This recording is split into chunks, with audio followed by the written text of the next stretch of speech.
Hey everybody, Sean Halley here. We're at the Avid booth, NAMM 2011, talking with producer Thom Monahan. We're talking about his process, what he's up to, what he's using, who he's working with, sort of everything. So Thom, what are you doing now?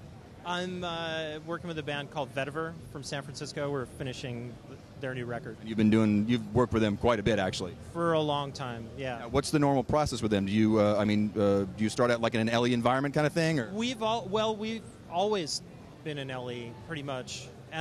This is the first. The demos for this record started in LE, and first record it was actually we did it on an M-Box one and like a little blue and white one. Oh yeah, and like a crappy low-powered iBook, and just I came out to San Francisco from New York with like just a few microphones, and we started out in Hope Sandoval's house from Mazzy Star. Mazzy Star, and we started out in their studio, but we didn't know if we could use their place every day, so we just literally would record in apartments or kitchens, and I just walked around with this laptop and this M-Box, and we've just kind of been going since. So if that was, if you had Pro Tools 9 back in the day, you wouldn't even needed that. You could have sort of just gone for something crazy. That is true. That's very true. Yeah. Now here's the thing. You're kind of known for making a certain kind of a record in terms of not a glossy, not a glossy Pat Leonard kind of a record, but more, earthy, kind of definitely more artistic. What does that mean to your process in terms of the gear you use or whatever? A lot of people think Pro Tools kind of sounds sterile, and how does it work? What does it do for you? I don't know. Well, I think anything is just it's garbage in, garbage out. It's a toolbox. Yeah, it's. I think it just matters what you put into it. All right. So as long as it sounds like what you want it to sound like when you're recording it, that's fine. Yeah, makes sense. The song sucks. What's the lipstick on the pig? Is that the other one? Yeah, the lipstick on the pig. That was my favorite one. All right. So you've recently had a chance to check out the new HD converters. Yes.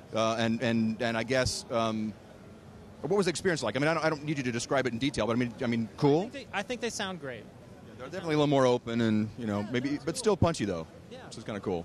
Obviously there's always a growing pains issue when you're switching rigs or switching, going from an LE environment to a full HD environment with, it's got to be, a learning curve, but, Yeah, totally. Well, it's just, I think the converters sound good, and that's definitely a positive thing. Something that makes you want to, go over the curve, Well, it's like you spend time making sounds, you'd like them to come back.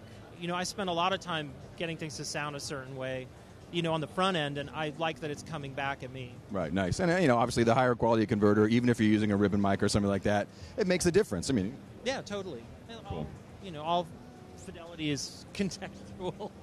Sorry. Exactly. We were, Thom and I were actually, we were having a good time earlier, just sort of the idea would be, but we're not going to do that, no. Anyway, so this has been a little minute with Thom Monahan, absolutely sort of indie producer of the moment, Vetiver, Pernis Brothers, Vander Banhart. It's all good. Absolutely. So, guys, thanks a lot. We're going to talk to Thom here in a minute on stage, but we wanted to give you an idea of what he's up to and what he's doing, and thanks a lot.